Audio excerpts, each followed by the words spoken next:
Well, that sounds good. I have a couple folks highlighted that I did not see and I did not hear you mention, but I only count, I guess, three. Um, I don't see Dr. Coleman, but I've also checked and I don't see anybody in the waiting room.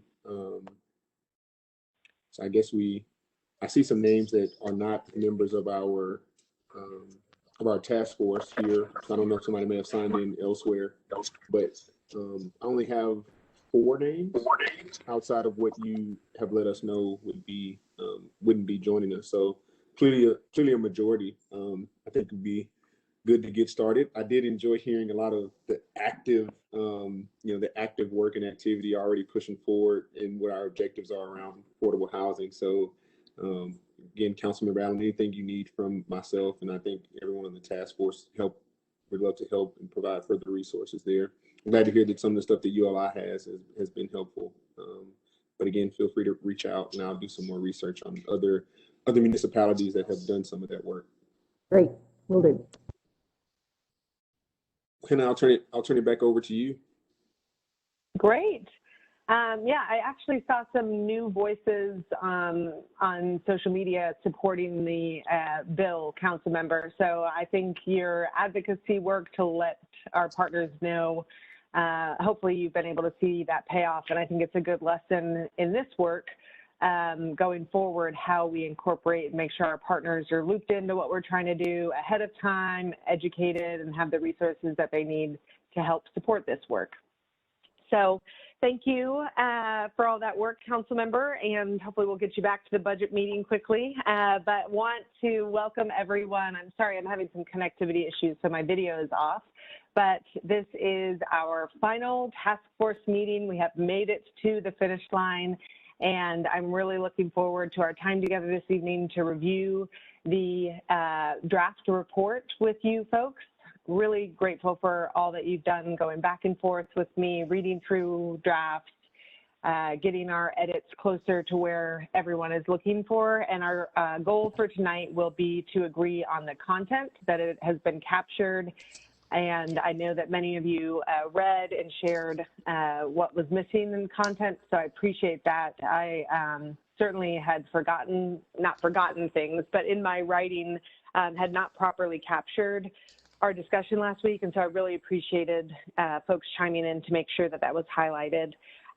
So if we are in agreement on the content, then we will review the graphics tonight. That's sort of, to me, the last piece before I go in and, go through with a fine-tooth comb to make sure that this report tells the story of the work that you all have done over the last 4 months and accurately represents the research and recommendations that this has produced. So we will go through those graphs. Thank you to Greg for being able to produce those. And we'll look to this group to say sort of which ones we think we don't need, or the other option is that we want the graphic designer to really pull out, turn from, maybe a basic graph. If we think that there's a specific graph that really need to be taken and turned into full page graphics with, some dynamic representation of the information there, then I will take that recommendation from you all and work with her on those. The one that I know of right away that I've heard from you all is the income representation. So she's currently working on that.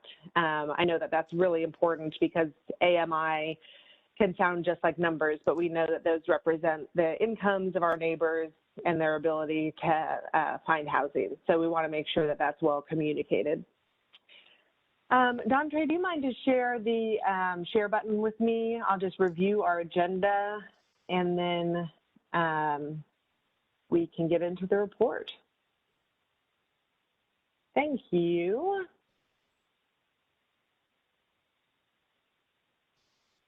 So our agenda is relatively short this evening. I believe everyone can see that. Can I get a thumbs up if you're able to? Perfect.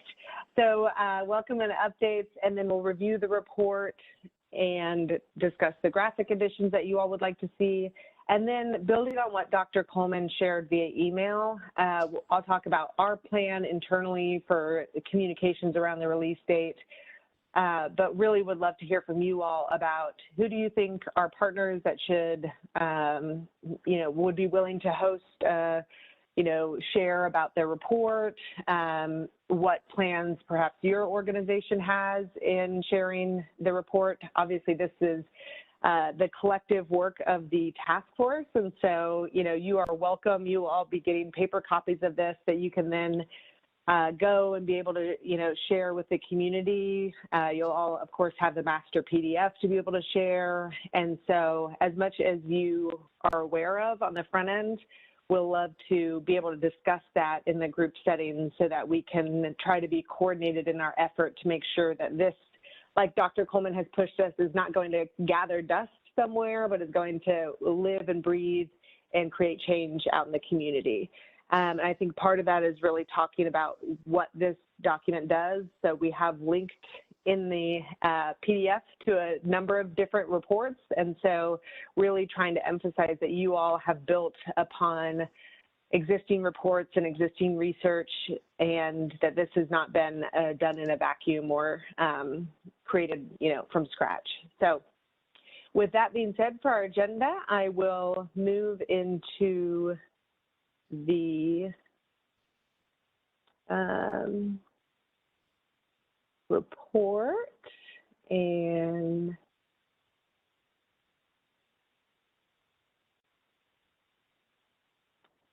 share our task force report. Thank you. So very excited to see this beautified, of course.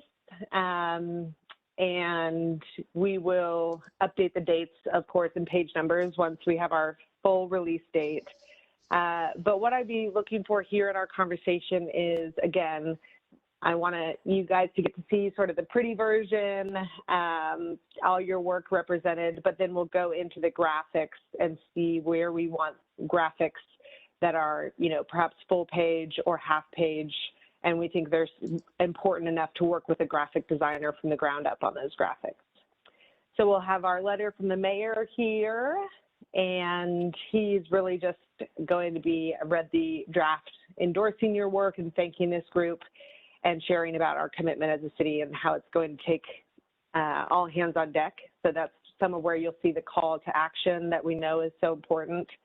Then we'll have our letter from our esteemed co-chairs, Mick and Ed, I know are making something amazing. Here's our history of housing and the planning efforts.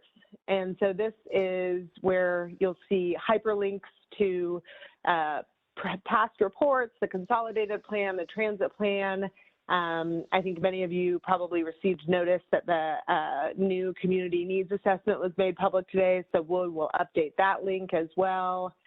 And then I also linked to the Metro Human Relations Commission's report on residential segregation. I know that has been a really valuable tool for me and in groups where I've been talking about housing, the history of housing and segregation practices, exclusionary practices. And so as much as possible, instead of reinventing the wheel, I want to make sure that we send people to other resources where they can be able to explore and go really deep into all the documentation and the history of what we know to be racist practices in housing.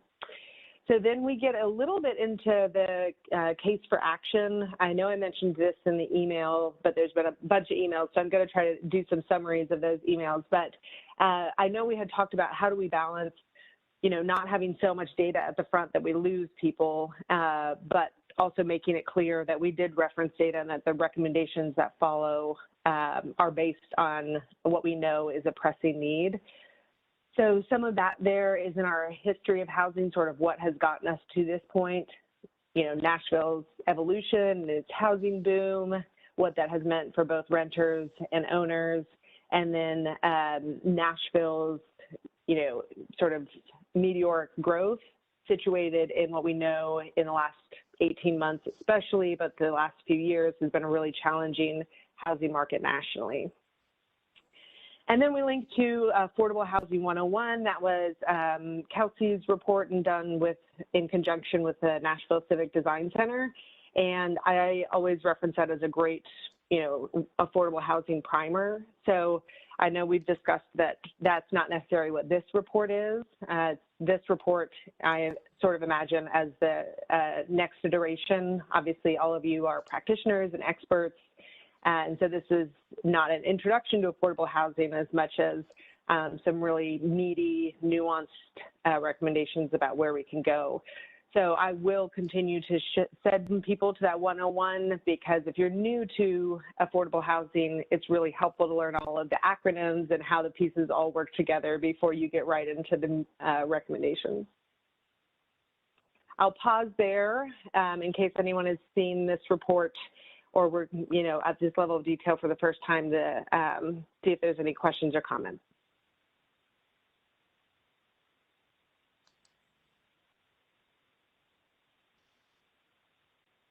All right, seeing none, thanks Ed for tracking the hands since I can't see them in the screen share.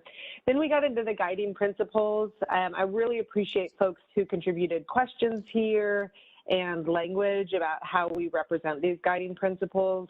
I really appreciate Kia, and I know Kelsey helped on this, but Kia's framing of having questions included, because I really think it takes it to a new level of dynamism to go from just a statement to a question to, sort of spark that level of introspection and hopefully conversation. You think about, a development firm that's wanting to build a development, and we can hand this to them and say, here's what some of the leaders in our city think are guiding principles, and here's questions you can begin asking with your team in thinking of how you improve upon this, knowing that it's not just yes, no, black, white, racial equity, yes, or racial equity, no.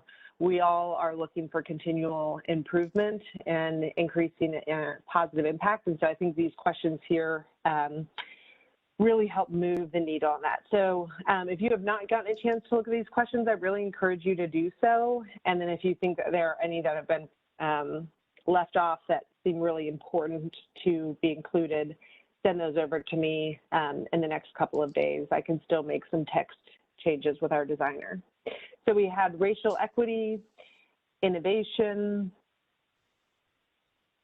connectivity and accessibility, and resilience. And I don't know about you all, but I feel like all four of those ring really both relevant and timeless. And so I think that's why I'm really grateful to have them included in the report, because I can't imagine a time in our lifetimes where they won't be relevant questions to Nashville's housing market, but they also are, front of mind in the ways that we've all experienced the impact of these guiding principles over the last, I think, even 12 months. So one design change is that you'll probably see the text spaced out a little bit. Right now it feels a little bit crunched. I know not everyone is looking at the design at that level, but we do want the report to feel accessible to folks. And so I think having that much text heaviness can sometimes be off-putting. So that will be one change. We did include a link to the Sustainability Committee recommendations. I know that that was just a comment I received from someone. We hadn't had a lot of discussion on that. But again, I think in terms of this document being a living document, that link goes to some really specific sustainability recommendations, and for Nashville to continually look at how we're increasing and staying up to date and maybe even beyond up to date for our sustainability practices. There's a lot of applicable work that can be reviewed and incorporated in potential developments and policies. So those are the guiding principles, and then we have our executive summary. The two high-level data stories that I highlight just at the top there are the deficit of affordable rental options from 0 to 80 and the cost burden. So I think that is, at least in my experience talking with people, those are useful data points because they do two things. They kind of highlight how foundational housing is in terms of someone's entire economic story. So if you're paying too much for rent, you can understand the cascading effect that that has. And I think they also really reflect most people's experience of Nashville. So it helps to show that the data that we're using is anchored in reality. It's reflective of people's experiences, and that it looks at sort of the holistic challenge that we're trying to address, it, with housing being an important piece of that. We do. Hannah, could I speak to that? Yes, please do. Can you roll your screen back up to that paragraph? Yep. Right there. And this gets into public reading this from the get-go and them not being from the space where we understand AMI and 80% AMI. Is there, I'm wondering if, for example, in this one sentence, where is it? The greatest need is at the lowest levels of income, but the need exists up to 80% AMI.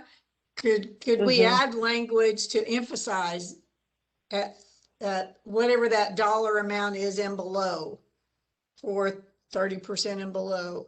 The greatest need is at the lowest levels of income, comma, below 30,000 and below, some dollar amount that takes their minds to that place as opposed to this percentage. Yes, I can absolutely do that. I also wonder, do you think that we should include a graphic of income like we've discussed previous even to the executive summary, and say, you'll hear the term AMI referenced throughout this report. Before we get there, here's what that looks like? I definitely think adding that definition early on is important for our public, for people that will read this.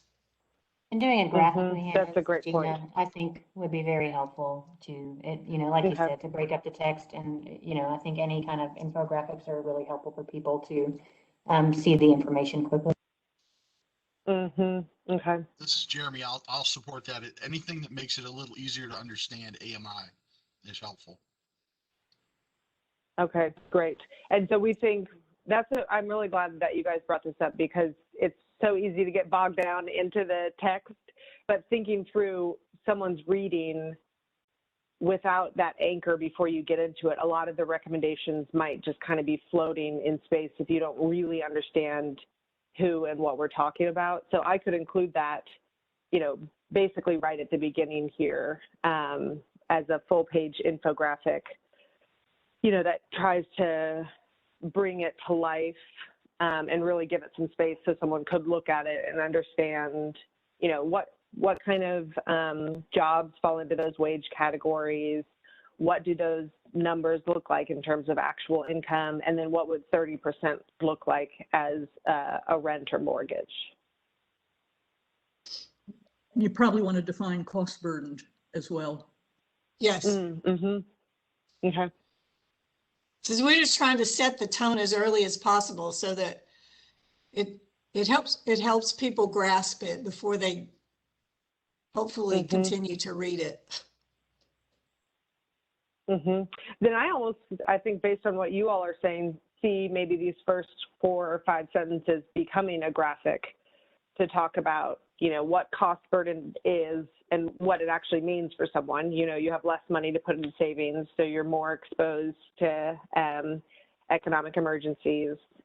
And then, that 0 to 80 is, it might not be who you're thinking of, that a lot of industries and wages fall into those categories. Yes. Okay. Yeah.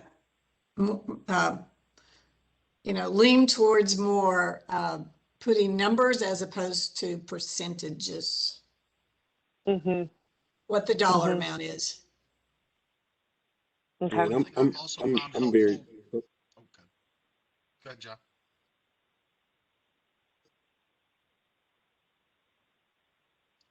One thing I've always found helpful, especially when you're talking about the AMI, if you list the jobs that that fall into those work categories and income levels. It helps illustrate who exactly we're talking about. Mm-hmm. Yeah. Mm-hmm. Now, I know we've Okay. talked about doing a glossary. I wonder if it's more helpful to do sort of a sidebar so that, if we reference area median Oh, yeah. income, we can explain that right there so somebody doesn't have to reference a glossary at the end to understand what we're talking about. I really like that. I think, do other people find that helpful? Now that you're mentioning that, when I'm reading a report, I think it helps. It almost assumes that I don't know everything, so it makes it feel more accessible if it says, here's what this means. Kind of, we don't want to lose people as they go through, where they might start to feel like, oh, I'm not really understanding, how this works. Do other people find sidebars to be valuable? I do, because it here. it makes you more efficient. You're not Yes. flipping pages. I think it's super useful, but I'd still keep the glossary belt and suspenders, because if you encounter an abbreviation later on and you don't recall when it was initially defined, then you're sort of lost. Okay, that's a great point. Okay, then I can basically go through, and this will be a good check for me as well, because I've gotten a little bit lost on where I start by, defining what the acronym is and when I switch to using the acronym. So I'll go back through, and wherever we use one of the terms in the glossary, I'll add a pop out, and then also go through and make sure that those are lined up in the glossary. And as you do a read through, I've tried, of course, to go through, I used Kelsey's glossary as a beginning point, and tried to go through with a beginner's eye to this. But if there's a term that you don't see in the glossary that you think, the average reader is not going to know what that means, we should add this to the glossary, feel free to flag it for me, and I'll just add it and locate the definition that we want to use. I like the belt and suspenders. Really quickly, Oh, yeah. Hannah, before you move on, Councilmember Allen had raised her hand. I know we've been doing pretty well with just muting and unmuting, but I wanted to make sure Councilmember Allen was recognized. Thanks so much, Ed. I think we've dealt with it. Just an earlier term was BIPOC that shows up in the racial equity guiding principles, and I didn't see a definition, so it may have been there. So that may just be another. Oh, yes. Thank you so much. Yeah, if there are other of those, please text, email, whatever it is, just quick, hey, I don't think someone's going to know what this is. We want this to be as both accessible and educational as possible. So thank you, Councilmember. Gotcha. That wasn't worth raising my hand for, but there's another graphic coming up, and I'll just raise my hand again when we get to it. I'm watching, Councilmember, no worries. Just really quick, Hannah, my comment, which I think is really summarizing what everyone has said, is I think we should really look at the executive summary as if you do in a business plan, as if there's that, it may be all some people gravitate to and read. So we need to make sure, if we are trying to our best to make our case there, that a lot of the information, graphics, definitions, call outs, whatever we can do. I understand short and sweet does ring true for a lot of things, but I also think we want it to be effective. So I always just think about the summary from that standpoint, the executive summary from that standpoint. Yeah, that's really helpful, because I think in the past, like with business plans, that's a good reference, because usually I'll go back and rewrite the exec summary at the end, because then it actually represents everything that you have in the recommendations. And so that's probably a good practice to carry over here as well. Thinking, okay, if someone just reads the exec summary, does it pretty well lay out, the problem, the recommendations, the data that we have in the next steps. Okay, so I will give this a review with that in mind. Again, that won't, I won't be changing content, but maybe, rewording based on that framework, that someone should be able to pick up the executive summary and have a strong understanding of what's to come in the report. Any other feedback on that high level definitions, introduction, how we represent this work from the beginning? I don't see any hands either, Hannah. So I think you may be good to move on. All right, great. Then we give the framing of the 1 to 3 years, try to level set expectations on what this is. It's not a full housing plan, but there are some specific steps we can take. I will say here that I know that the mayor has made announcements since these recommendations came together, and I wanted to share with you some of how I was thinking about that. Since those are still in process in terms of council's reviewing the budget, it's not finalized. I have not included sort of that press release information in this report. In my mind, this report reflects the task force's work, your recommendations, and the mayor's State of Metro, the press releases, those are a response to this. But I think that it's important that this work sort of stands on its own, representing your expertise, and then, you know, gets handed off and sort of some marching orders to Metro. Is that how you all were thinking about it? I know we have a small portion at the end where we say, you know, the housing director and can help coordinate some of that. So there's a little bit of bleed over into that, but this is why I haven't gone through and added and said, you know, here's where we are today, because in some ways, in order for the report to be timeless as much as it can be, I don't want it to be too much anchored to this year's State of Metro.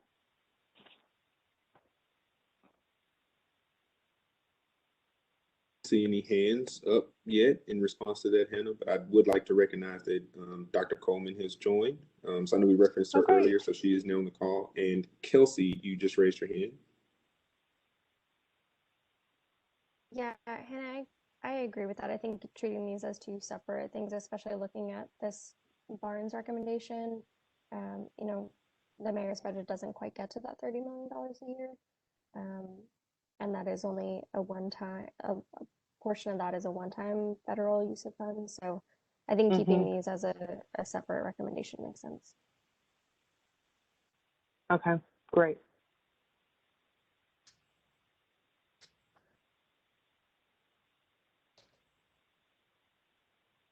Any other thoughts on that? I would just agree with what Kelsey said. I think you're heading, and I think this is the right way to approach it, Hannah. So I agree with all that. Okay. Okay. Great. I know that there were pieces like what I shared last week with the timeline, sort of, you know, from this report, an internal work plan. And so I wanted to kind of keep those separate as much as they can, because, you know, the work plan is what we have to do, and this represents your work.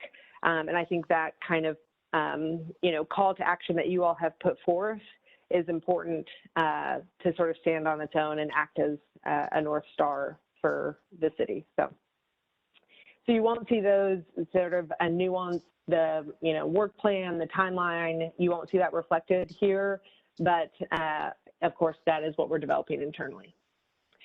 So in this exec summary, the 9 now recommendations, it was previously 8, but I've added the revenue sources that we discussed last week. So that is our 9th bullet point. So that's the one change you'll see at this level. And then the second change that you'll see at this level, which again was discussed via email, but I want to call out here, was incorporating vouchers into the Envision, what was previously the Envision bullet point. And again, as I said in the email, I just felt like we had spent a lot of time discussing that. We know that there's more vouchers coming this year from the federal government, and it seems like there is a lot that could be improved in the way that we, you know, whether it's the risk mitigation fund, landlord incentives, how many are we setting aside for the continuum of care, a lot of sort of fact finding that's needed. And so I thought it was important that it was called out there. And then Emily helped to clarify language to make it, you know, clear. I think Kay as well, you know, what are we saying here? The recommendation being to invest in Envision and improve the impact of the vouchers. So that's the only other change you'll see there on those recommendations. Feedback on either one of those changes? If you want it to be timeless, do you want in anticipation of a large increase in certain voucher types? That's a really good point. No. I will delete that. And I think that's going to be already referenced in the mayor's letter. So perhaps I'll probably adjust that maybe to say, so that our systems, I think one theme of this report is we want our systems to all be working at, peak performance, that we have as much, whatever is under our control is performing as high impact as it can. And so I might adjust the language to sort of say, should there be changes, we want to make sure that we are already prepared to put them to their highest and best use. So thank you for that, Dr. Shin. On that, oh, I didn't raise my hand. I'm sorry. It's up now. No, go ahead. Yep, go ahead, Kay. Sorry, protocol. On that sentence, again, this goes back to thinking of the public and where it says an emphasis on very low income. Well, are they going to say, well, what number is that? What is that? Should there be an asterisk or something to refer to the glossary, or should there be something on the side? I keep going back to that that number for that income level, or somebody's thinking that as they read this. Just like to hear other that's thoughts. really helpful. I do like that, Kate. Just removing ambiguity is always positive, I believe, particularly in this context.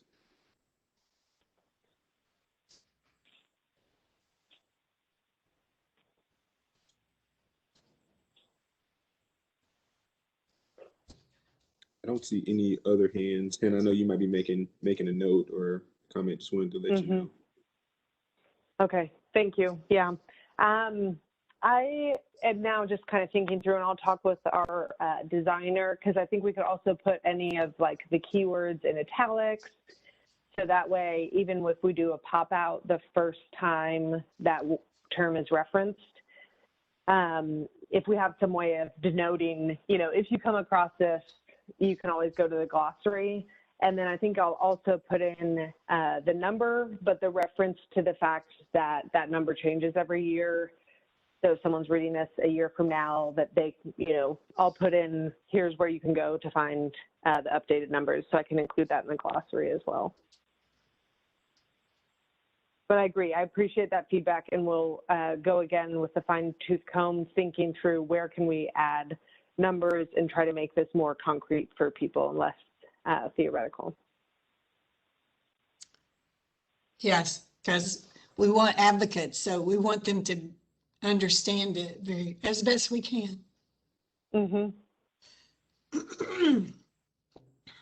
All right, great. So then we get into the recommendations. This is the content that you all have probably seen the most and reviewed the most times of anything. The only change here, of course, is that the additional revenue sources is reflected as a high priority recommendation. And thank you to those of you who sent over revenue recommendations that you had. I've included those here. And the second change, again, is in that MDHA bullet point where I pulled up voucher recommendations to be included in the Envision recommendation. So Dr. Shin, I saw your hand, and I don't know if it is related to right before we left the section on recommendations underneath the executive summary, or here. It was back with very low income, and if we're defining that technically, don't we want extremely low income? That is, Right. Extremely low income is the 30%, and very low income is, I think, the 50% of AMI. Yes. Okay. Yes, you're right about that. So you would just use extremely instead of very low, and then there would put some dollar amount around that, Hannah, or put some reference to where they can go and see what that is. Yeah, I think it's fine to use this year's dollar amounts and then have the reference, because like you said, otherwise, you know, even the percentages are too unclear to the average person. Okay. Okay. Thank you for that, Dr. Shin. And a lot of the, I know that the voucher conversation can be kind of opaque to people who aren't used to the acronyms and how HUD works and where can we expect to see increases. I know some of you may have seen that an announcement that MDHA was awarded some funding for choice neighborhoods work. And so, you know, there's so many various programs at HUD.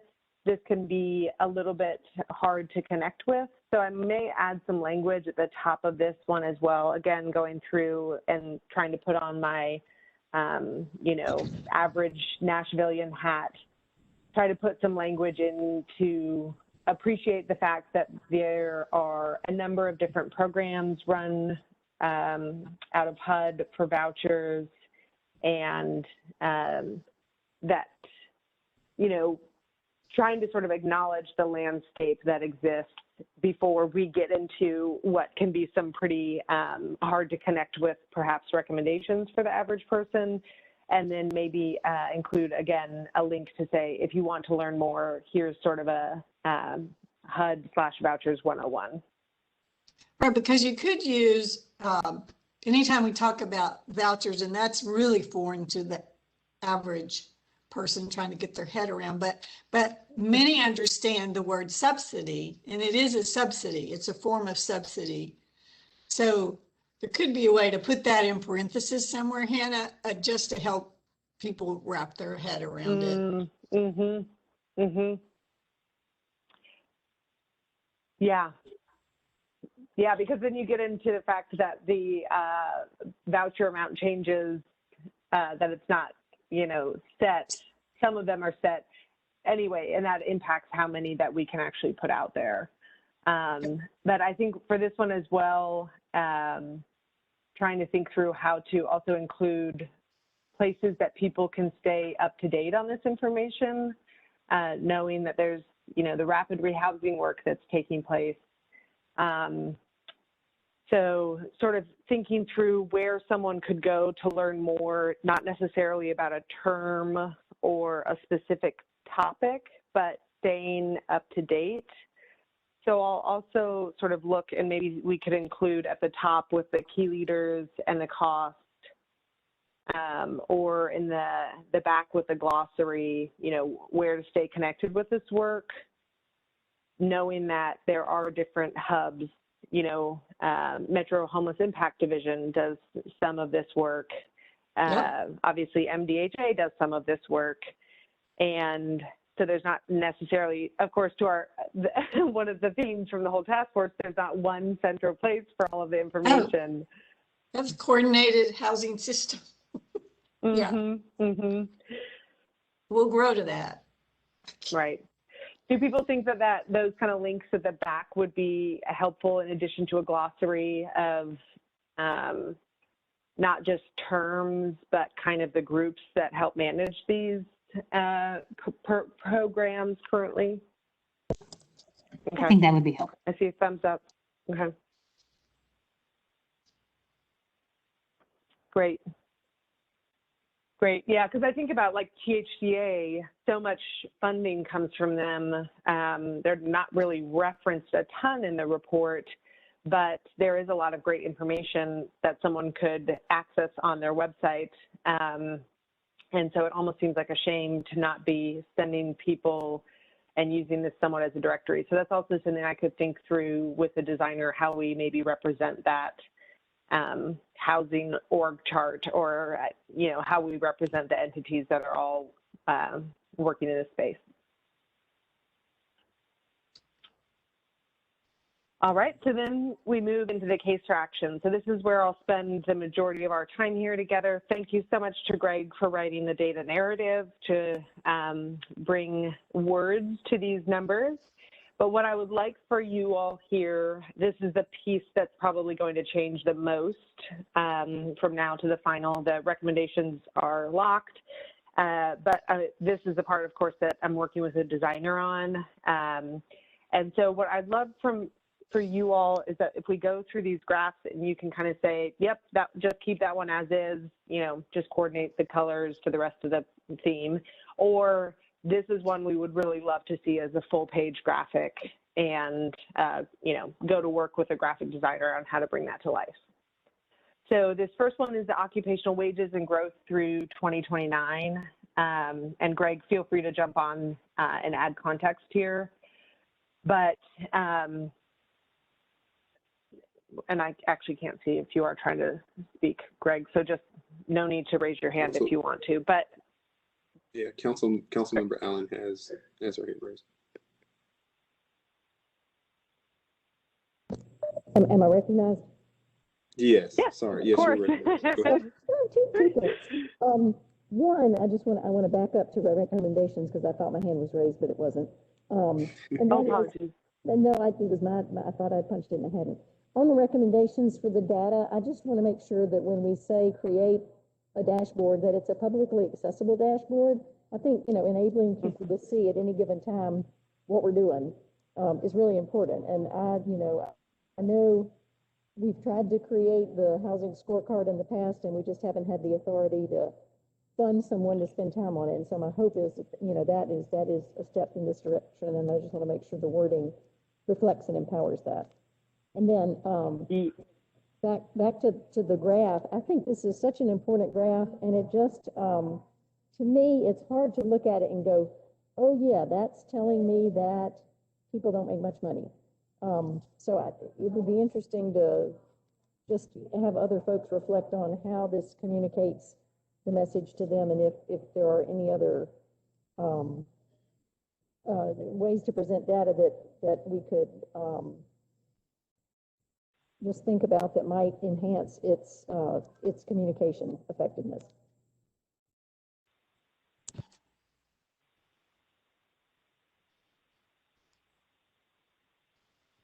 Dr. Shin, saw your hand up.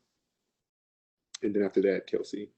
So this would be one place where a full page graph would allow you to put in a lot more occupations. You know, if you just stretched that down the page, and then, you know, we've had median wage below 30,000. Where does that fit? Can we tie that to our AMI ranges that we have elsewhere? So if elsewhere we're talking about, we're now going to have numbers in there, thanks to Kay, for dollar amounts for AMI, but just to have that go back and forth between AMI and dollar amounts, and then the occupations, so many of which just don't allow people to afford housing. It's a great comment, Dr. Shin. Kelsey, would you go ahead, and then after you, Kay, I see your hand. Yeah, this is probably a pretty small thing, but I always feel like having the statement before, like rather than just a title, so then the graphic is really kind of evidence of that statement. Because I know that our eyes tend to gravitate towards picture. So having that simple statement of like, this is what's happening, here's a picture to show you more information about that. Yeah, that's a comment I actually had just overall, Kelsey, and I think it's also going to be one of my comments about the formatting, right? Making sure that as the pages, you know, adjust and or cut off certain text, making sure that they stay with the graphic. I think it just works well for the read. Kay, would you go ahead? And then one more question, this is Berkeley. Would it be possible maybe not to have these be all the same color and add some color with a chart that sort of shows more titles? I mean, right now we only have like 4 different occupations named, and I think to know that that, you know, teachers and people with a college education are in some of these bubbles that are pretty far over to the left is important information. So if there's a way to get more titles on there without totally cluttering it, and if that's coloring these and putting a little something off to the side, and you know, maybe having the color scale be lined up with the gradations to higher wages, so that even if you couldn't tell exactly which color it was, you would know that it's, you know, this one that's kind of reddish is a low wage, and this one that's blue is a high wage, and these are the occupations that are higher wage. Maybe something like that would make this tell you more. You know, where do nurses and firefighters fit on this? Are they some of those occupations? Right. The police and firefighters. Go ahead, Kay. I saw your hand is up. I believe Okay. you. Okay, so I was looking for Greg, and I see he's on here. But I know, looking at this, Angie sent a chart in that would address what we're discussing, is to really show the significant number of occupations where their wages fall into these categories. And I thought he was going to integrate that somehow, or have a separate chart, or I don't. Yeah, Greg sent me that info, and so that's the one that I'm working with on the graphic designer already on. So that's where I think, you know, that will be here's sort of what today's wage landscape looks like, and this wage projections through 2029. I'm trying to think of how those sort of play together without getting too bogged down. You know what I mean? Would it be a separate page behind this page, or how are you thinking to integrate the two? I think we all have the same objective. It's just how to integrate it and make it show the level of detail really is what we're discussing, in terms of the significant numbers of occupations that where the wages really are not enough to be able to afford the housing that we have with the supply that we have. Right. To show that correlation. And not only that, but that's where we're growing. I mean, when I look at this graph, that's what I see, is that, you know, the next 10 years, we're not seeing a significant wage growth over here on the six-figure end. We're seeing significant wage or job growth in that lower end. Yeah. So that takes me to the knowing this, then we must be doing this. You know, that's where I want people's heads to go as a result of seeing this. Okay. So my questions would be, and you can do show of hands by thumbs up, do we want to keep this graphic?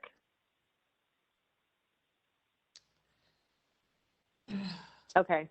Then I will make the changes that you all have suggested to add sort of what Kay is saying. What does this tell us, and how does that inform our work? Have that statement before, like you said, our eyes go to the picture, and then simplify this so that it's really clear when someone just looks at this that the statement that's been made above shows with specificity, but also clarity. And so I'll do that work with the graphic designer, knowing that that's their area of specialty, is being able to display things.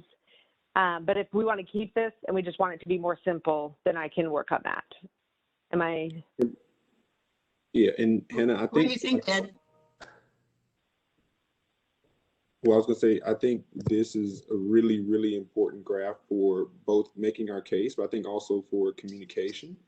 I've heard a lot of comments about, you know, the dollar figure as well as the who behind those dollars, right? Making it more about the people than just the numbers or the wages.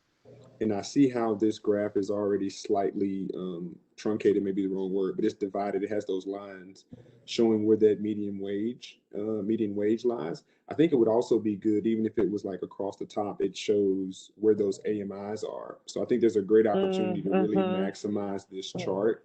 And if somebody takes a chart and walks away with it from this report, it'll be this one and then our gap analysis. Like I think those are going to be the two most powerful things. And I think getting this right can really help be a very powerful tool for the public to absorb all the information in text and in our recommendations as well.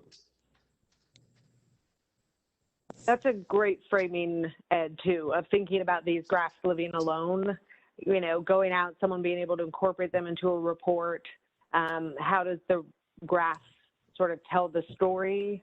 So I will spend time to try to incorporate the things that we've talked about. Again, simplifying, but then also I love the idea of incorporating AMI. And so it's helpful for me to think in terms of that level of integration, that each piece kind of speaks across the others as well. Okay.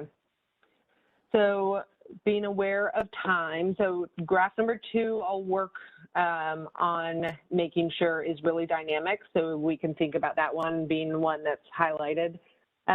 Do folks want to see median monthly housing costs represented in this graph?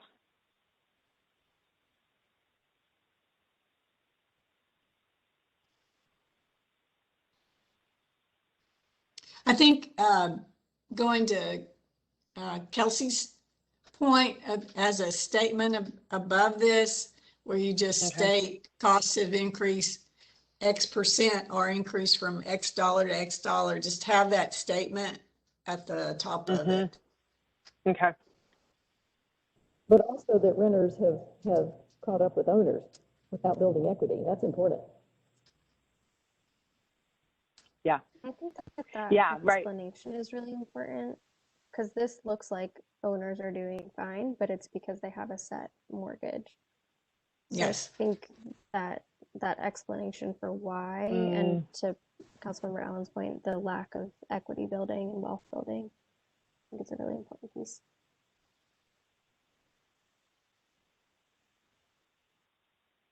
Okay.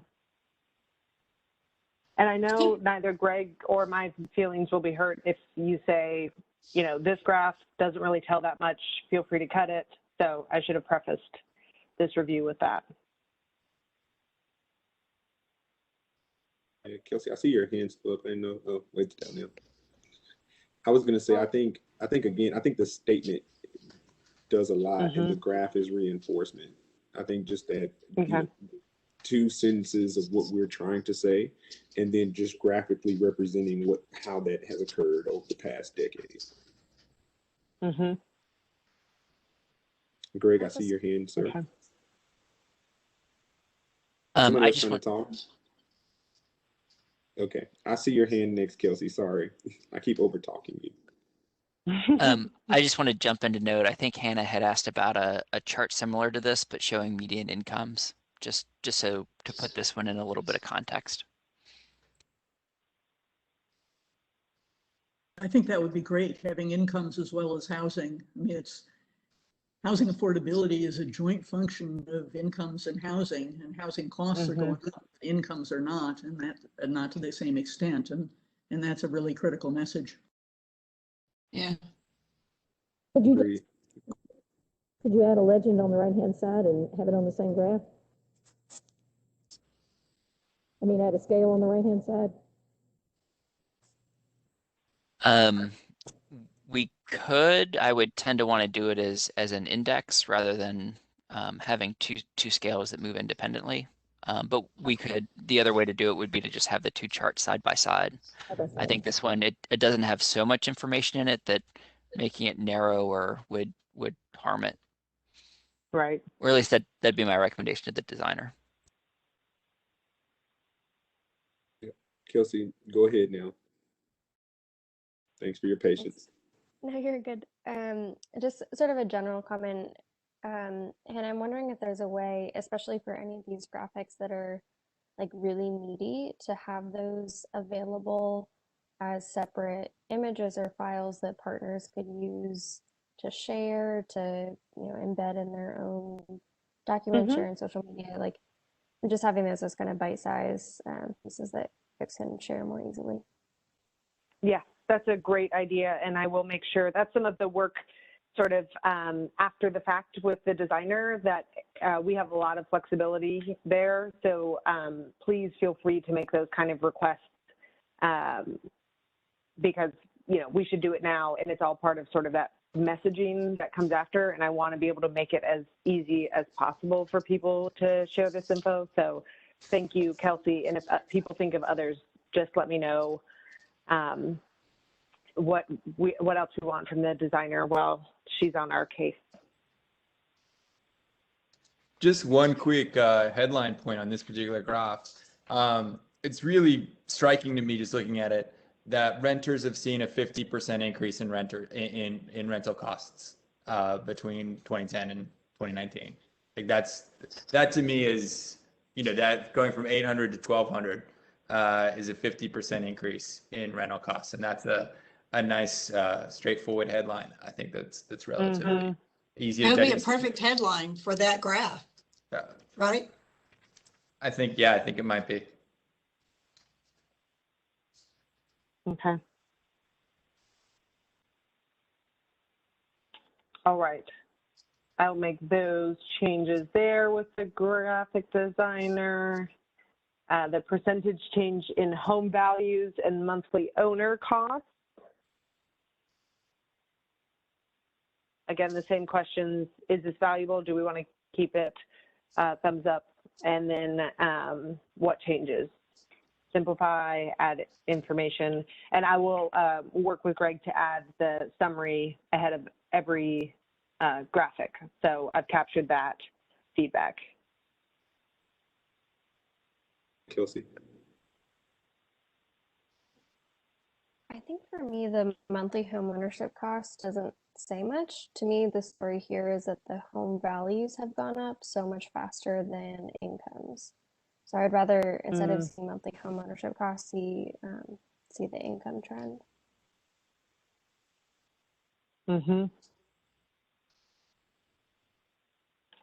Others?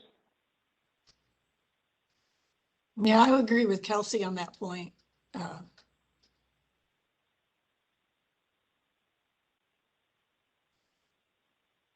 Okay.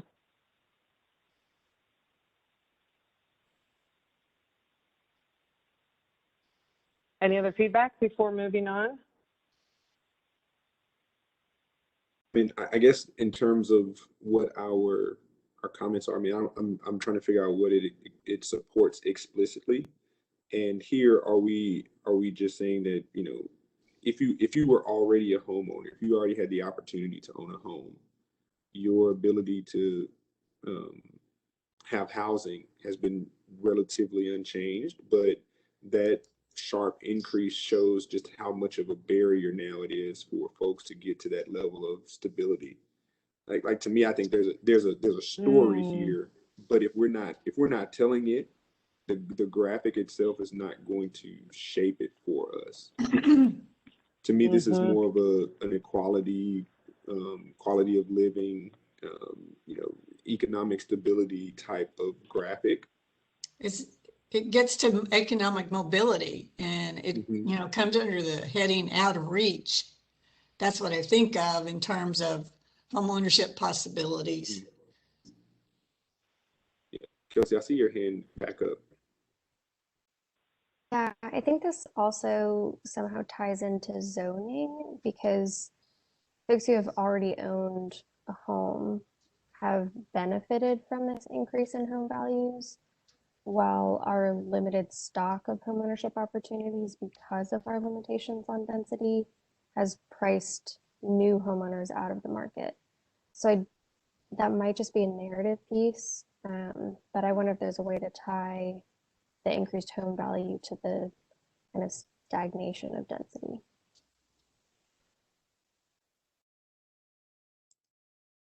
Well, we know home ownership rates have gone down, right? We know that.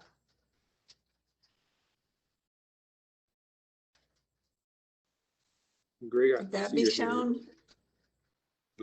Um, I, Let me- hey, I can certainly try. I think we can pull home ownership rates for sure. I would want to think carefully about kind of how we tell that story. If it's Yeah. that we're adding rentals rather than like losing the stock of homes that, Mhm. are sort of ownership compatible. I would just say, I think to, Ed, your point earlier about sort of what's the story that we're telling here. I think kind of that story of people getting locked out is sort of in the text a little bit. But I think some emails that Hannah and I exchanged in the last couple days, I think I wound up sort of landing on that a little bit more forcefully. So I think we strengthen the chart by emphasizing the income for owners, kind of putting that in and seeing how that tells the story. Cleaning up the text to emphasize that, and certainly putting it into the subtitle, the sort of explanatory statement that goes with the chart. Maybe income needed to own a home or something, or the income of existing homeowners. That could be interesting to show. I'll play around with that as well. Okay. Okay. All right. So we'll work on adding a little bit more of this summarizing to both of these, in addition to making some changes on what's included. Here we have the change in fair market rents. And again, we'll add a summary about this information. And I think to Ed's point, making sure that the text rolls on with the graph, because there is important information above here, but then the page break separates it. So do folks want to see this one included? And Greg, do you want to give any context? I think the only thing I would toss out here is just asking if people confirm if people want to show 0 bedrooms. I grabbed that just because it's has the highest change with the fastest growth in rent over the last 10 years. Remember, Alan, I see your hand, and then Kay. Thank you. And two things. Do we say over what time period that change has happened? The version I was looking at earlier didn't have the time period. Yeah, it's 10 years. You have to go to the page above. So is there a way to add that into the legend, change in fair market value over 10 years? Yep. What What does zero bedrooms mean? Like a flat or a Efficiencies. studio. Efficiencies. Yeah. Okay, so that's all we're showing there. Okay. Yeah, I think to your comments, Councilman Brown, I had the same. It's just making sure we put the time range there and just articulating what a 0 bedroom would mean. Just from a layman's person, is that a studio? Is it flat? Is it an efficient unit? Like what? Just so there's a conceptualization. Okay. So, yes, thank you. So Greg, if I'm reading this right, is this showing that in these particular parts of town, the cost for a 1-bedroom apartment has increased from 150% to 164%? Is that statement correct? The rent for a studio apartment has, like throughout the county, has grown from 139% up to 238%. Okay. I was reading it incorrectly. I think I want to just jump in because I think to the question you asked, Hannah, I think this is a really important graphic because a lot of times the delivered product for affordability is the efficiency unit, particularly for a single individual or even sometimes a couple. And the fact that we have these extremely sharp increases over a decade, it paints a picture I think is really important, is that if you've told people, air quotes, told people that this is our most efficient premier affordable housing product, and then they've had their cost increase by at least 150% on average in these areas. That's ineffective, in my opinion. I think you can say that boldly, and it's gone all up to 238%. I think that's the story here. So I just wanted to make that statement. And Kelsey, I see your hand. I want to recognize you. I agree that I think the story is really important. I think the percentages of fair market rent is confusing because it makes it seem like all of our studios were already at a significant percentage above fair market rent, which might be the case, but I wonder if there's a more clear way to put numbers around that change. I would just say in response to that, and I think you're right, Kelsey, but usually fair market rent means that's what the market supports. And so in no situation has anyone that would likely have been in those units, they were seeking residents, and then they're now been asked over a 10-year period to make up a pretty significant difference. I think some of that can be helped as we refine those introductory explanations to couch a little bit better kind of what the underlying fair market rent idea is getting at. That it's essentially, what would you reasonably expect to pay for a market rate apartment in these areas, and how has that, and then sort of the next step is how has that changed over the last 10 years? Okay, I saw your hand, and then Dr. Shin. So could we change 0 bedrooms to studio? That would be more useful. Just change the wording on that. So this is a change in fair market rent, depending on where it's located in studio apartments. I think the public could get their head around that. I agree.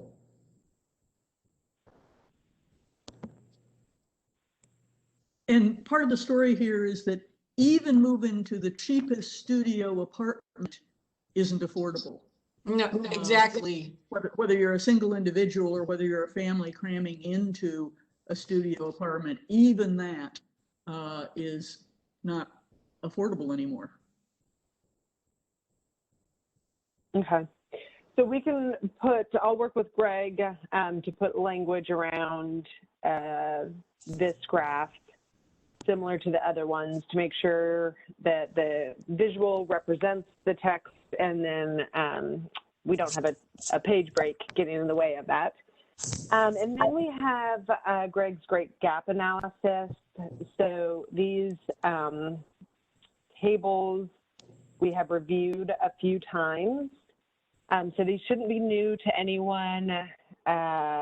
They have the income level, actually what that means in the household income, which I know a number of you had expressed wanting to see that, what that means in the monthly household cost, and then how many households fall into that. And then the current housing gap analysis for owners in our table 2 with the narrative accompanying that, and then on the rental side. So for the sake of time, I will move, since we've talked about this, unless there are specific questions about how it's represented. Great. Yeah, Councilmember? Yes, Councilmember Allen. I just feel like we have 3 graphs in close proximity to each other that show 3 columns that are identical all 3 times. And we don't show what the number of units available and the number of units demanded is, which to me would be more useful than seeing the income both, because I can look up and see that in the first one. And Greg's graph, which we're going to get to in just a second, does a great job of showing that gap. And I think seeing those numbers might be more useful than seeing the same 3 columns in 3 different charts 3 times in a row. That's just my thought. So showing a column with the existing supply? Yes. Got it. Do other people feel like that's more useful information since you can see this other stuff right there, one up? Mm-hmm.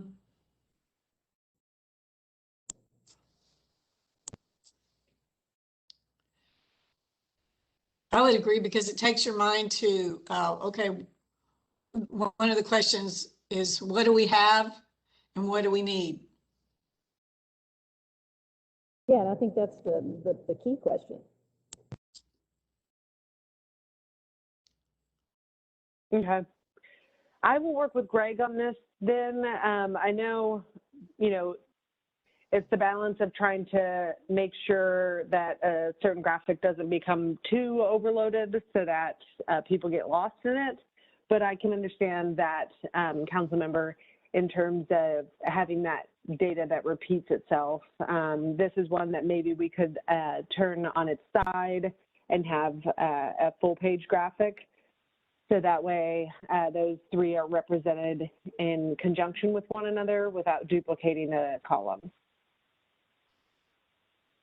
Because to me, this is one of the really important graphics. I think, as Ed said, that this supply gap then feeds into the projections and kind of where we want to push ourselves to do more.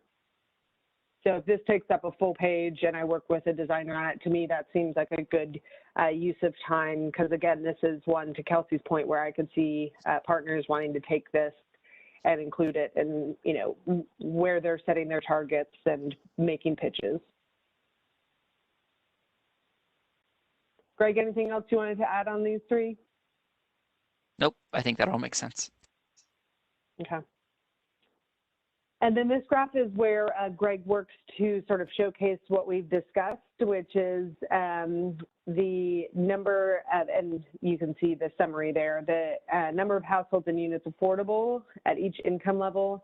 And then the boxes show the unmet need and how that gets pushed further up the AMIs. So in echoing one of the points I've heard from folks, I'll add the AMI below the incomes. I know it sounds like we want to have both at each point so people have the AMI understanding, but also it's anchored in specific incomes. Any other feedback on this graph? Yes, Councilmember Allen again, and then I'll be quiet. I think this No, we welcome the feedback. You're nice. This one is fantastic, and it shows what the actual problem is.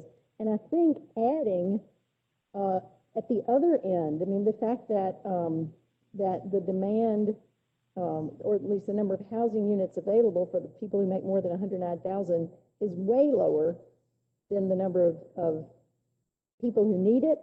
To have the boxes on that end and showing them go into the lower things shows, I think, how people are taking up stuff that they could pay more for, and that's pushing people, and so that it all ends up landing on that one middle 44,000 to 53,000. I think that's an important piece of information as well. Go ahead, Kay. Just a grammar check on the paragraph under the title, Renter Households and Housing Affordability, second sentence. It says the outline boxes show up unmet need for low and moderate income housing, rolls up to push these. That's just a confusing sentence. Oh, yeah, thank you. Maybe it's show us, or maybe it's to show us, or just to show. Mm-hmm. Nick, I see your hand, sir. Thanks, Edward. And I'm not sure if this comment is worth saying or not, but part of me thinks that there might be something worthwhile in having the deficit be a different, maybe it's just two lines. So taking the green box above 22,000, making it just lines rather than a full box and having it move across and add to the other bar.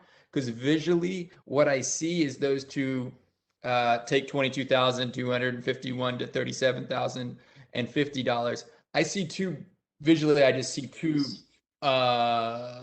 two columns that are equal to each other.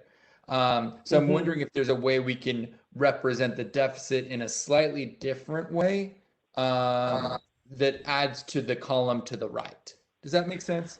But just that's I feel ambivalent about even sharing that thought because I think it's great as it is. But anyway. No, I agree. I think that we can,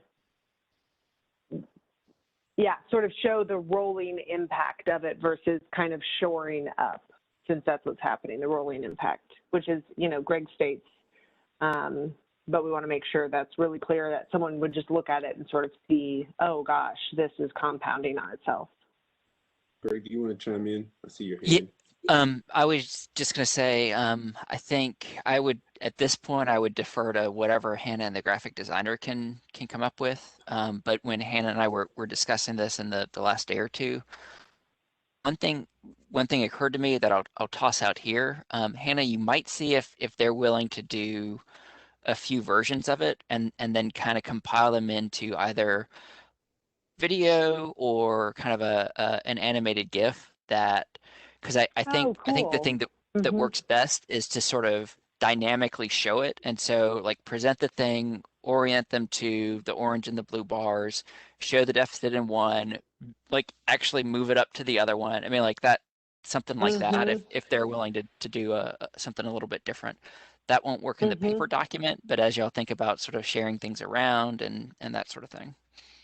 That's a really good idea. Again, another like sort of nugget that we're 90% of the way there. It'll take a couple of extra hours, but then we can have something that like really someone could engage with and understand easily. And maybe that will inform then how it looks on paper. Okay. All right. We are coming down to it. The rest of the graphs are the graphs that you've seen above, but incorporated with additional household needs in terms of keeping up with the growth. So you'll see the calculations that Greg has done to showcase our housing needs for regional growth trends through 2030, the number of new housing units needed at each level. So I think this one is really clear, and how our percentage of renters breaks down, how that works out for homeowners through 2030, and then our cumulative need for renters through 2030. So, and I know that this has been again showcased in, I believe, the bar graph later on. But so for the sake of time, if you have strong feelings about these specific graphs, these tables showing cumulative housing need through 2030, send that information to Greg and I.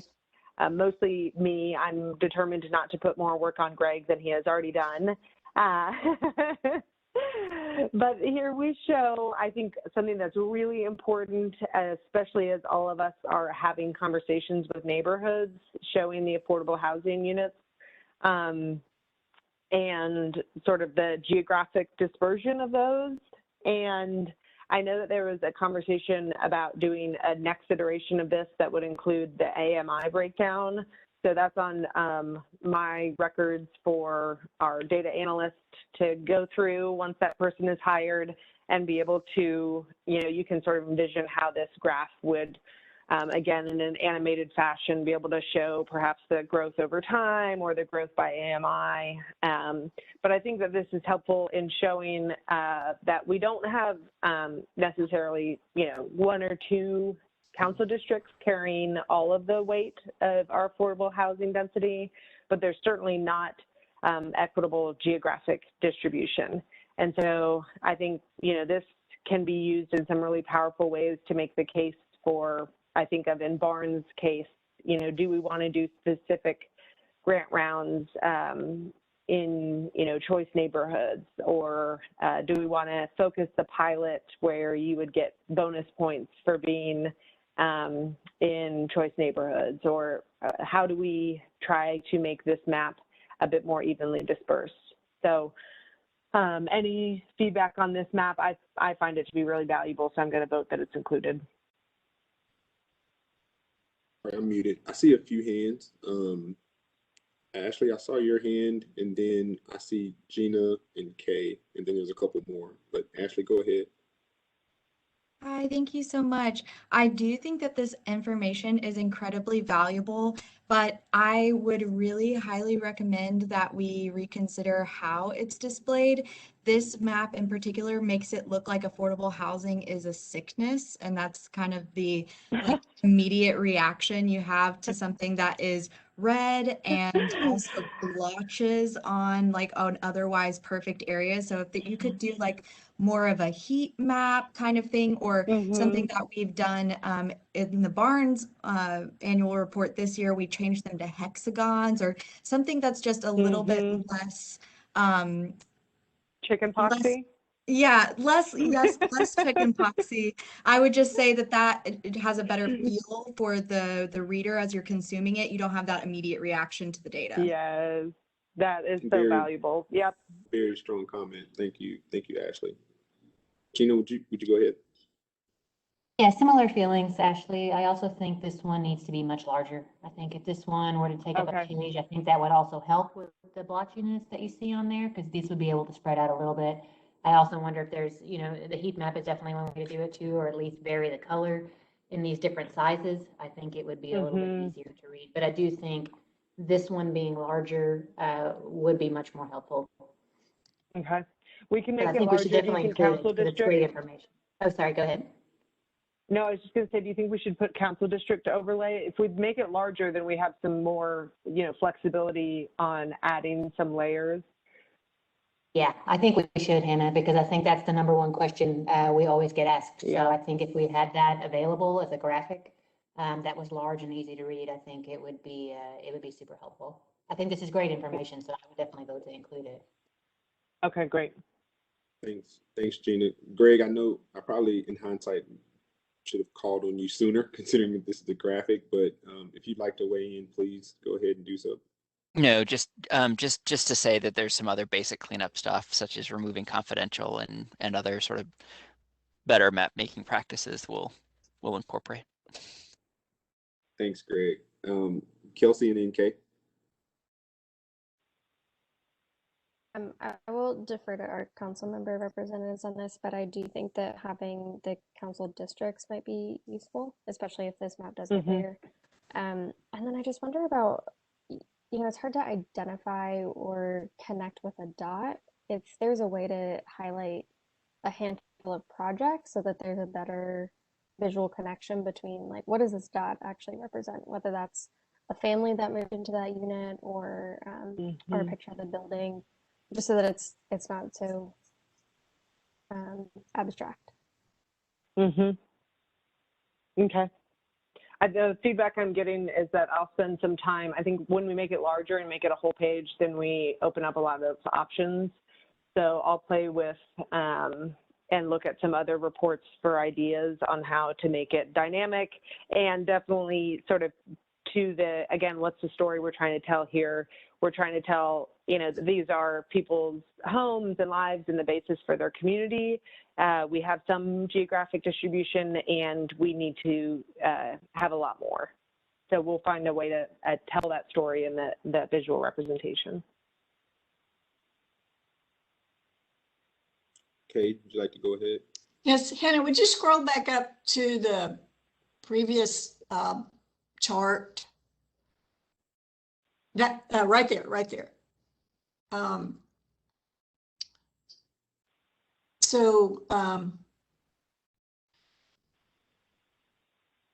just want to be clear. So currently we have a gap of 13,754, 0 to 30%. And then we have the homelessness number. I'm not sure where that came from. So right now we're behind the 8 ball. If we use these two numbers, quite a bit, and then we need another 4,000 more, and so that gets us to this total need of 35,000. I just want to make sure I'm reading that right. If somebody from the public asks. Yeah, does it need a total? Go ahead. No, go ahead, Mick.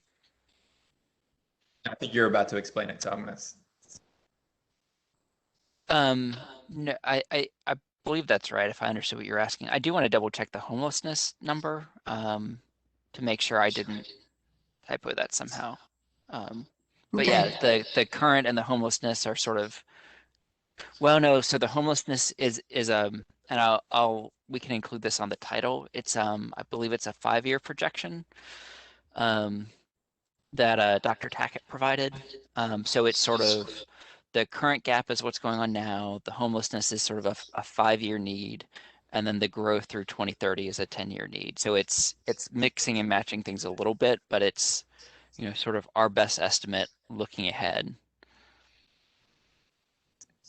And should there be a total column? So it would be 35 plus 5 plus 3 plus 4 plus 6,000? Is that the total need? That's the total need. So yeah, so whatever. So that's what? 50 something thousand? No. The total need is current homelessness and growth added together. Oh yeah, At the bottom, Greg. The income levels added together. Oh, I'm sorry. Sure. I think that may be an interesting point, because we all quote the 18,000 units from the previous report. It's nice to have that sort of number. And just one of the comments, should it be AMI rather than MHHI? Yes. Yes. Just in terms of, how we're demarking, talking about incomes. So I see a few hands, and I know where we are on time, but I do want to recognize them. I know it's important that we get this input. Dr. Tackett, since your name was highlighted, would you mind going first, and then Gina, I see you, and then Councilmember Allen. Yes, thank you so much for recognizing me. And I'm not a doctor. Thank you for that honor. I want to be very clear. These are really estimates based on incomplete data. We're working very hard with the community to complete homelessness data. If you somewhere can make an asterisk to make that very clear that this data needs to be updated, and we hope to have more complete data within the next year, it's very, very important to have that recorded somewhere. So we had a national expert to look at the data that we have, and this is the best that she could help come up with. But even she said, be careful that how you present it, that you're really clear that there needs to be more complete data. So that's the work we're doing. Thank you. No, thank you for that. And Hannah, I think that may be a good opportunity with that call out to create an area for a quote unquote future hyperlink, while we have a lot of hyperlinks that are live now. And, you know, we talk about having this be not necessarily evergreen, but definitely, you know, something that's not, you know, antiquated quickly. That'd be a great area to mark for a future hyperlink. Go ahead, Gina. So just a quick comment back to the map that we were looking at previously. I don't know if you also want to have a sidebar chart next to it, you know, per council district, just with a number in it, like what's in each council district. It might be a little easier also seeing that if you have that information. So just kind of like a little bar chart, or just a little, you know, chart next to it saying how many per district. That's a great idea. Okay. Yeah. Thanks, Gina. And Councilmember Allen.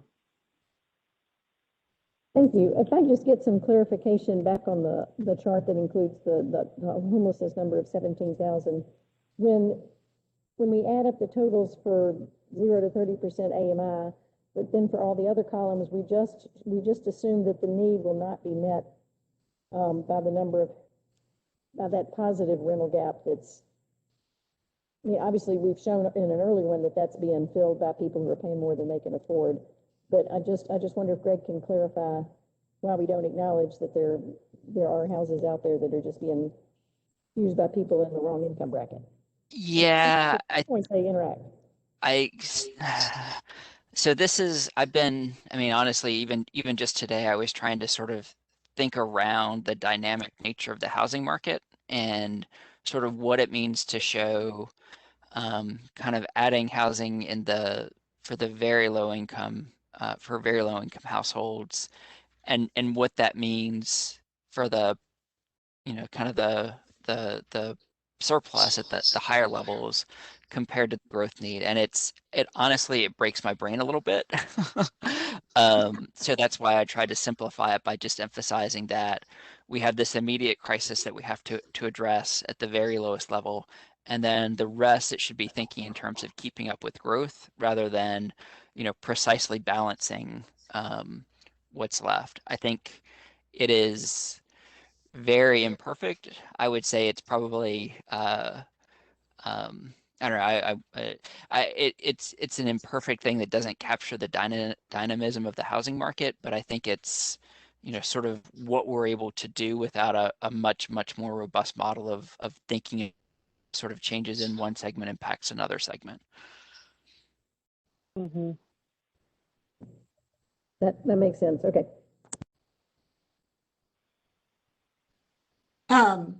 But Greg, on that, if you could go back to that chart one more time.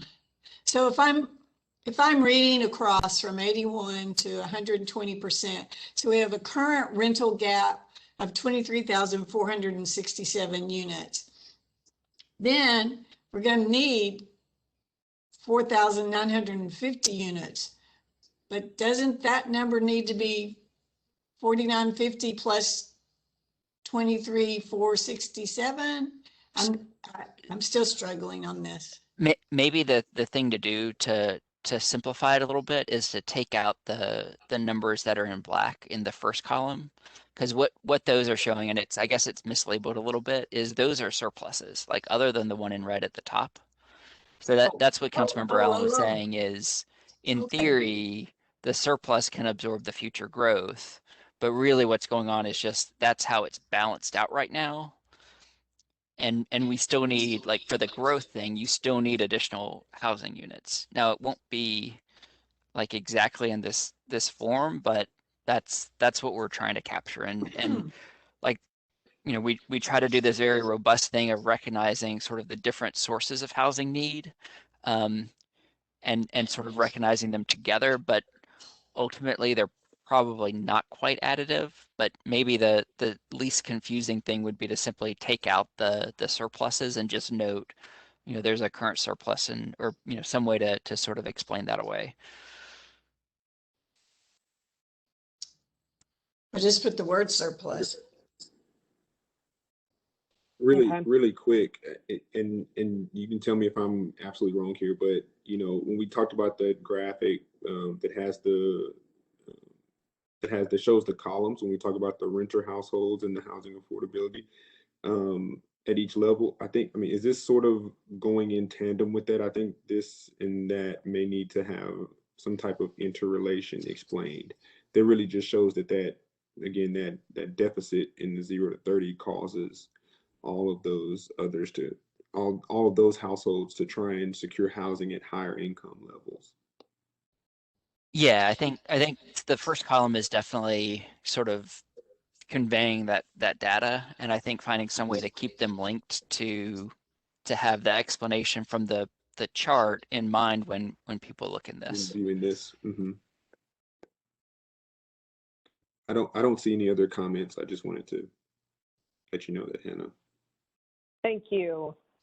All right, we will make this one a full page. We will add some additional context to the previous one. And then we have our forecast, which I think is such a valuable baseline. Thank you to Greg for helping us understand the impact of our tools currently. Obviously, this will be crucial in how we measure the success of the new tools that we are able to implement. And I think it'll be especially interesting, for example, with Barnes having larger funding rounds next year, being able to see if funding in larger amounts changes the impact of those tools, or if the new pilot that is introduced is able to perform in a similar manner, or how we can best adjust these tools going forward. So really grateful to Greg for those baselines. And then we have our projections, and then our business as usual. So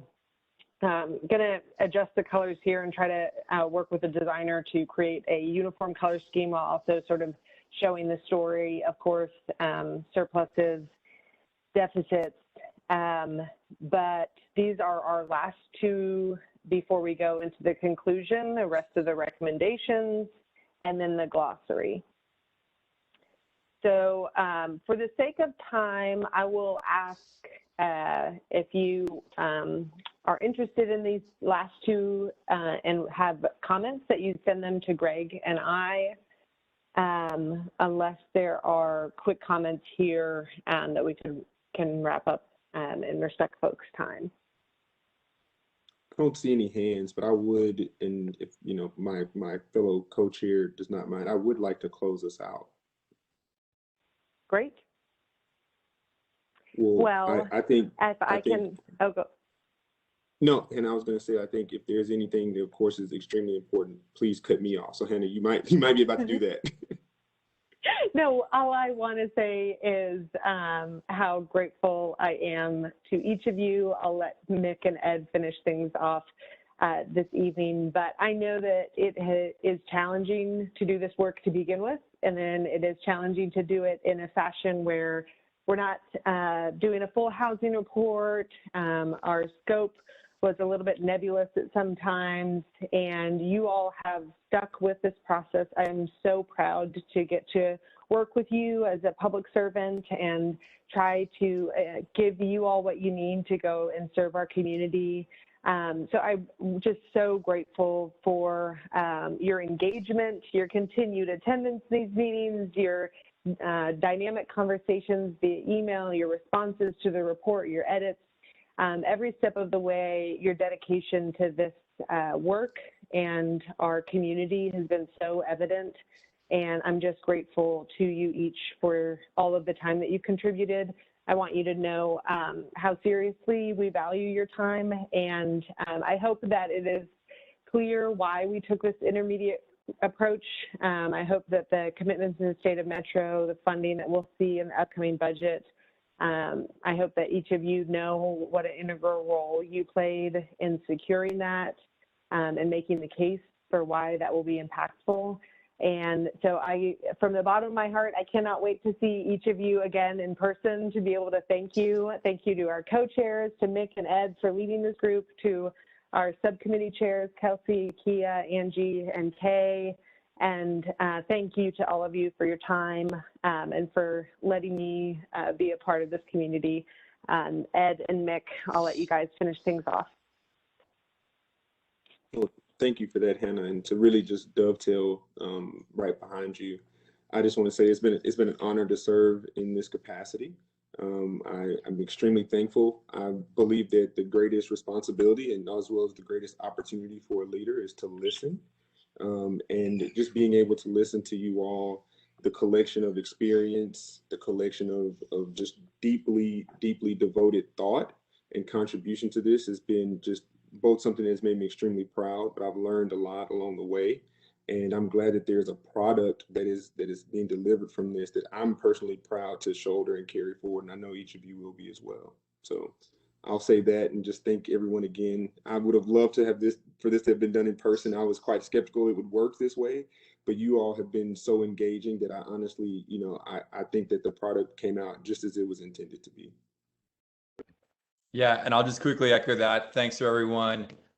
Very excited about the new investments coming out of the mayor's office that are proposed. We hope that they get council's support.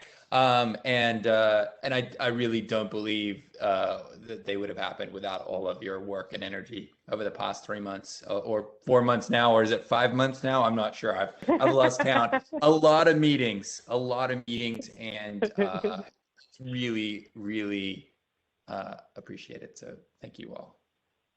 Amen. And I will follow up the email with the second part of the agenda, the release timeline for the report, what you can expect from our office in terms of receiving your paper copy, receiving the PDF, receiving the graphics that you can use, and then where I already know we'll be sharing about the report, public meetings, et cetera.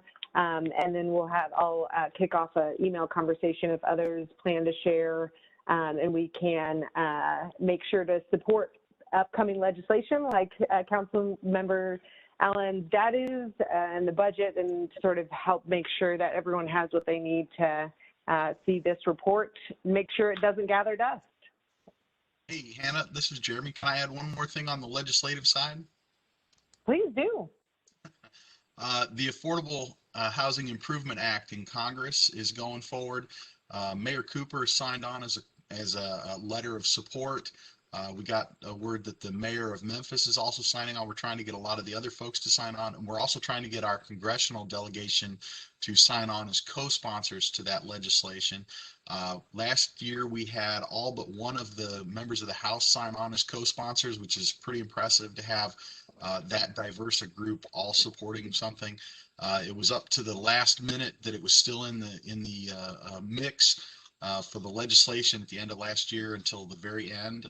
So we're hopeful that we can get that moved into legislation this year. So if you talk to any of your legislators across the state or anywhere else, please tell them that it's something important for all the parts of the state. And if there's any questions, feel free to reach out to me. I'll be glad to send you the information about it. What's the name of the act Wonderful. again? It's the Affordable Housing Improvement Act. Okay. Thanks. Wonderful. Thank you, Jeremy. And we'll make sure to keep this group going together. That way we can keep supporting important work like that and what we're able to do locally.